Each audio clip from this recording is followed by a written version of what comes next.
All right, so a Sunday check-in, and this is the end of week 2 of the No Scale Habit Focus Challenge. This week I shared with the community that I tweaked one of my goals, which originally was to eat between 1,700 calories. I bumped it up to eating under 2,000 calories because what I had realized was what's more important in this challenge is that I get really laser focused on the things I can see that are problematic, like nibbling or not weighing and measuring or not tracking all little things like sticks of gum, Crystal Light packets, things like that. So I decided those were more important because those are the things I tend to slack off on. And I would rather give myself a more gracious calorie range in order to focus on those behaviors.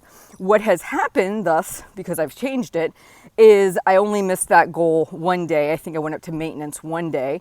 I have been hitting all my other goals, though really good. And so that one small tweak, and remember what I tell you, you have to make this your own. You've got to try things, see what works for you, tweak it and make it better based on what most people do when they set these goals. They think when they don't hit them, they're flawed. Oh my gosh, I can't do this. Throw my hands up in the air. I failed yet again. No, you didn't fail. You just needed to try something, to assess it. And then when you saw that there was a conflict or an issue, you say, back to the drawing board. What about this can I alter to become better? And out of all the things I'm trying to do right now, what is the most important? Sometimes that's the honest, thing we need to focus on. So if I'm thinking, okay, I know that this is supposed to be a habit-based challenge. I know the habits that I tend to slack off on and I need to improve on. And I feel this compulsion to not do those behaviors because I'm trying to hit some arbitrary calorie goal.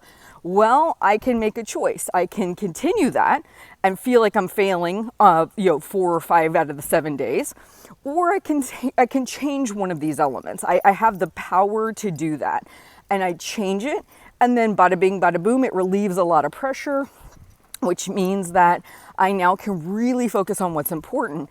So I just want to share that. I also want to share a thought. I was checking in yesterday in my personal journal in the Half Size Me community with like when I feel hungry, when I'm eating in regards to hunger, and something that I think is super important we all remember. Most of us who struggle with weight, not all, but most of us that struggle with weight have not learned how to eat in a way for nourishment and to fuel our bodies and to feel good. We have used food improperly, probably for a good portion of our lives. Maybe it was modeled behavior from our parents. We should have learned how to eat properly from our parents. Maybe our parents struggled with weight.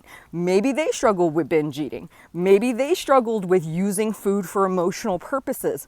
So thus, we didn't get a good foundation in childhood on how to know when we're hungry, when we're full, when to stop eating, all of those kinds of things. And it doesn't matter if you're in your 30s, 40s, 50s, 60s, 70s. It's never too late to learn about yourself. It's never too late to say, interesting.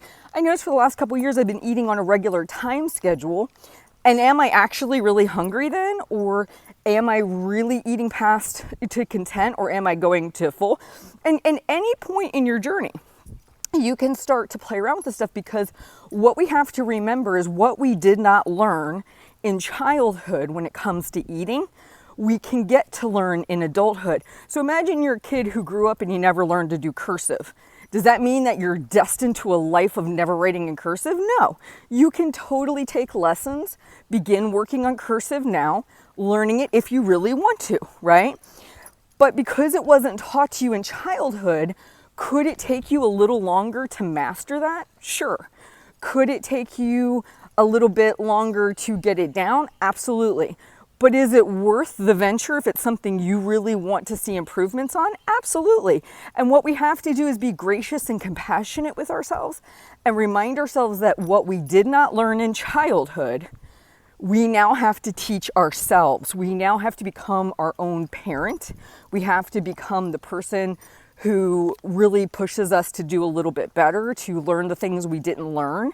And then that means we kind of have that responsibility on our shoulders, right? And that doesn't mean there's anything wrong with your parents or what you grew up in. It just means they were doing the best they could based on their knowledge and their understanding of proper eating, how to use fun foods, dealing with emotions. And that was their ability level. But now, as you progress in your own journey, you can continue to expand and learn and grow.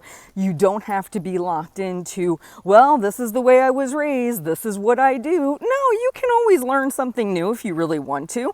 Give yourself the freedom, permission to screw up, to learn, to grow, to go back to the basics of what you might have learned in childhood, and don't be afraid of it.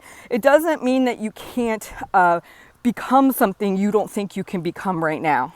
I just want to encourage everybody, because I know for me, my relationship with food was extremely distorted, and it took a long time for me to even make peace with having treats and learning how not to binge eat. And I mean, it's really a process, but I didn't know any better. And so I had to teach myself. You have to teach yourself and learn.